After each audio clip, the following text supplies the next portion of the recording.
Five Nights at Freddy's secretly broke the horror game industry and none of us noticed. In the span of just 9 years, FNAF went from being nothing to becoming one of the most dominant franchises in the horror game industry. But how could a simple indie game go from nothing to publishing its own books to even landing a personal movie? Well, let's find out. The rise of FNAF began all the way back on August 9, 2014 when Five Nights at Freddy's made its official debut. Yeah, it's kind of fair to say it did quite good. What most people don't know is that the creator Scott made other games before FNAF, and one of them was actually a family-friendly game called Chipper and Sons Lumber Co. And the game got this so much for being quote-unquote unintentionally terrifying that Scott decided to just make a horror game. Now, I'm not gonna say how the game got popular because I think pretty much everyone knows of the funny man, the funny "Is that the bite of 87?" The game was simple to play, and most importantly,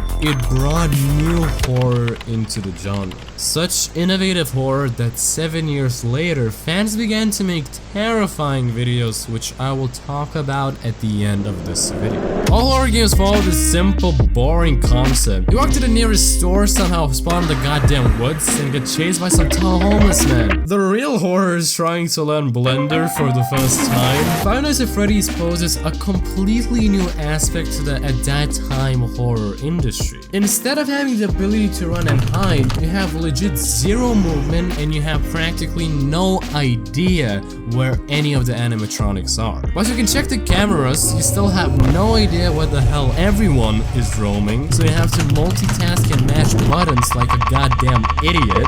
The point is, FNAF showed that horror games can also be interesting and scary without following the walking simulator concept that most horror games do. But how did a game that's so simple gain such big popularity that you can hear about almost anywhere in the horror game industry?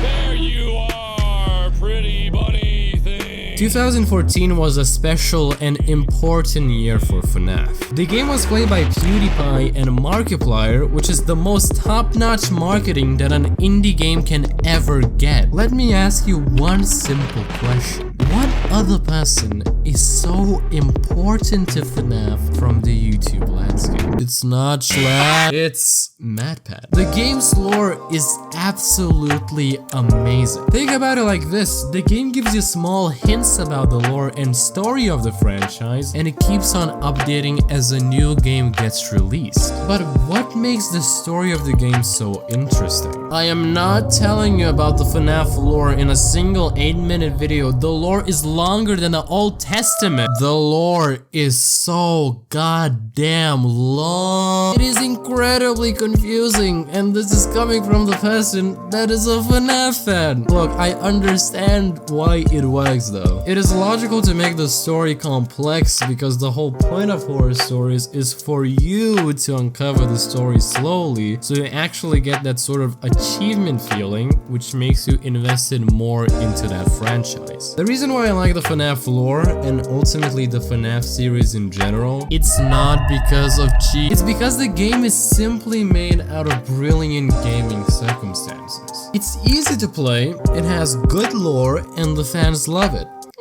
Give or take. The lore is by far the most important role in FNAF. As each single new game gets released, the lore gets more twists than I get rage quits while working in Blender. This is where FNAF's success story really shines. The ability to make new games that expand that lore is what made the game series so successful. Obviously, FNAF isn't the only series that succeeded in this way. There are plenty of other horror game series that are really successful with good stories. The factor that makes FNAF stand out the most is that it is genuinely such a simple game. The task is straightforward, survive till the end of the night. It's easy to play, so it's easy for people to learn the fundamentals, and because of the mass focus that you have to do while playing the game, the jump scares automatically work way better than in some other games where you're just walking. Obviously, it's not Amnesia. Millions of fans love FNAF to the point of sparking a brand new disturbing YouTube trend back in 2021.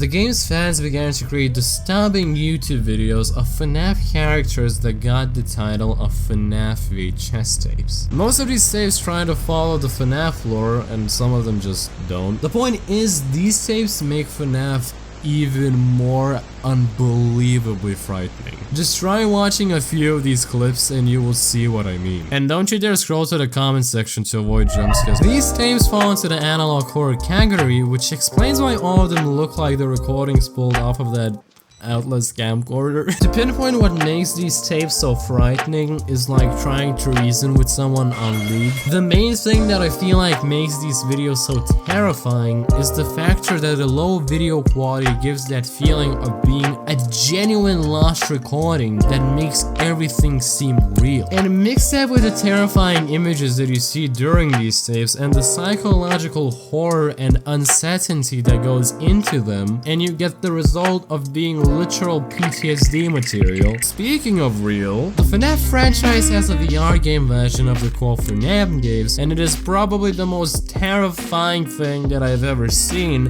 alongside seeing SPC Drive. Look at this picture, dog! The game is made of game modes that you can select to play, and it's logical why this game is so terrifying on VR. And I'm not even gonna talk about how terrifying it is playing FNAF 3 and 4 on this thing. To say what exactly made FNAF blow up into the massive franchise that it is today is practically impossible because so many things went into the series' success. The brilliant marketing that the first game got from big YouTubers and Let's Players alike, the interesting story that made everything click, and the ability to expand it into new games are only a few factors that determined the success of FNAF, that later on somehow landed an actual movie.